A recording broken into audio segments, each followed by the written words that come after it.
उद्धव ठाकरे क्षणाक्षणाला सरड्यासारखे रंग बदलतात. आमदार राम कदम यांचा टोला.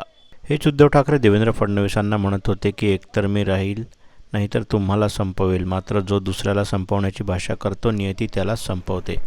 आज त्याच उद्धव ठाकरेंना घालीन लोटांगण वंदीन चरण डोळ्यानं पाहिनं रूप तुझे असं म्हणत फुलांचा पुष्पगुच्छ घेऊन देवेंद्र फडणवीस यांच्याकडे जावं लागलं. अहंकार हा ना रावणाचा टिकला ना कंसाचा. त्यामुळं अहंकार माणसाला मारत असतो. उद्धव ठाकरे यांना सावरकरांबद्दल अचानक प्रेम कसं काय उत्पन्न झालं? मागील 5 वर्षे राहुल गांधी सावरकरांचा अपमान करत होते. त्यावेळी सावरकरांचे प्रेम तुम्हाला आठवले नाही का? आता अचानक कसे आठवले? सरडा जसजसा क्षणाक्षणात रंग बदलतो तसं हे रंग उद्धव ठाकरे बदलत असतात. देवेंद्र फडणवीस यांना गुंतवण्याचा प्रयत्न होता. एकनाथ शिंदे यांना अडकविण्याचा प्रयत्न होता. आणि हे प्रयत्न कोण करत होते? तेव्हा कोणाचे सरकार होते? यावेळी मुख्यमंत्री कोण होतं? हे जे काल घालीन लोटांगण वंदीन चरण याप्रमाणे गेले होते हेच तेव्हा मुख्यमंत्री होते.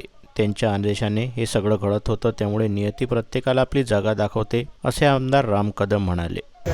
हे श्रीमान उद्धव ठाकरे आहेत जे आदरणीय देवेंद्र फडणवीस साहेबांना म्हणत होते एक तर मी राहीन नाही तर तुम्हाला संपवतो. आणि जो दुसऱ्याला संपवण्याची भाषा करतो तर नियती त्यालाच संपवत असते हे आपण पाहिलं.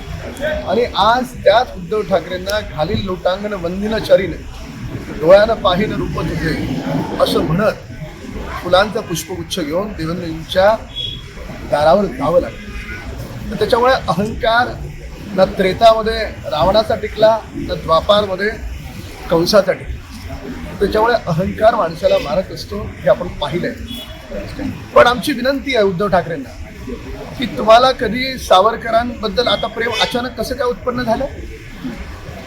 मागची 5 वर्ष राहुल गांधी सावरकरांचा अपमान करतो त्यावेळेस तुमचं सावरकरांचं प्रेम तुम्हाला आठवलं नाही. आता अचानक आठवलं. म्हणजे सरडा जसा क्षणाक्षणात रंग बदलतो तसं हे रंग श्रीमान उद्धव ठाकरे बदलतात. आता नेहरूंना पण सोडायचं नाही आहे ना आणि सावरकरांना आता पकडायचं. नेमकं काय?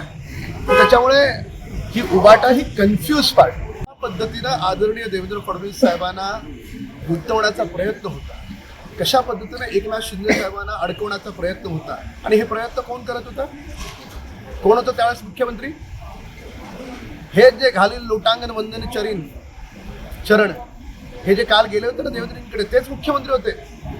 आणि त्यांच्याच आदेशाने हे सगळं घडत होतं. तर त्याच्यामुळे नियती बरोबर प्रत्येकाला आपली जागा दाखवत असते.